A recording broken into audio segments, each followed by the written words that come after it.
I will take advantage of you and tell you 3 stories about Philadelphia. The first is the life of the happy gigster, or shall we say at least, the traveling gigster last night in Philadelphia. Now, at the early part of the evening, around 7:30, I'd finished 1 or 2 small bookkeeping and paper affairs to run down to the room of John and Chris. John and Chris, the engineers, with me today. So, they were in 1122. I was in 1419, having moved from 1425. 1425 being a really crummy room, and 1419 being a room which was quite sufficient.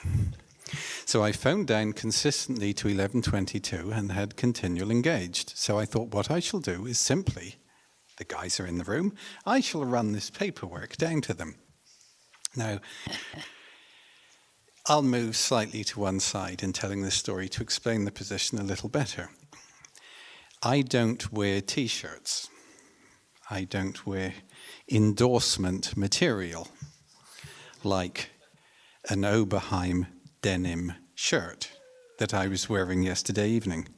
Now, I very rarely wear this out in public, and if I do wear, like my Oberheim free denim promotional shirt, I generally wear it with a large black waistcoat over the Oberheim on the pocket, in case anyone thinks that in fact I'm sponsoring Oberheim. But I didn't have trousers on. And I didn't have any shoes on either. It was just 2 floors away, and I hadn't met many people in the hotel, so wearing this comfortable promotional shirt in the privacy of my own room, I thought, well, hey, I popped out for ice for this. I can just pop down 2 floors to Chris and John, and it'll be fine. So I picked up my key card to get me back in the room and ran down, actually, to the elevator, and then down 2 floors and along to room 1122. I shall demonstrate now. This was mainly, you understand, for the amusement of my cohorts. Oh, oh.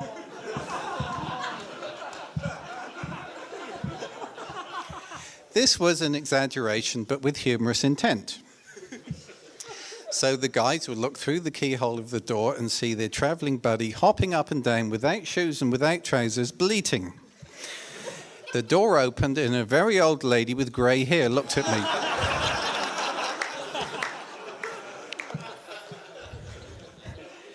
So I said to her, somewhat feebly, "Excuse me, is John Singleton here?" And she said, "No." So I went to the elevator, returned to my room, stood outside and inserted my key card, which had the name of the hotel on it. But this hotel in Philadelphia is the sister hotel of the hotel in New York. And this key card with the name of the hotel was actually the hotel in New York. So I was now on the 14th floor without shoes, without trousers, promoting Oberheim, and looking very silly. Had anyone been looking at me? But of course they weren't. There was no one on the corridor. Fine. However, I needed another key card. So I caught the elevator down to the lobby, which at this time, about 7:45, was fairly full. And I walked up to the desk, and I said, "May I have another key card to my room, please? I've locked myself out." And the gentleman had, "Yes, of course, sir." And I said, "You can't see it, but I have on no trousers." And I could see out of the corner of my eyes people sitting, looking at me.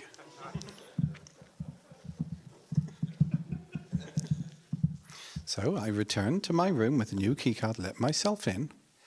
I still didn't put on shoes or trousers, but I took the stairs down to the 11th floor, where I knocked on the door, and there was John and Chris watching ER, where the guy comes home with chocolates and flowers for his mother, and she's dead in the chair.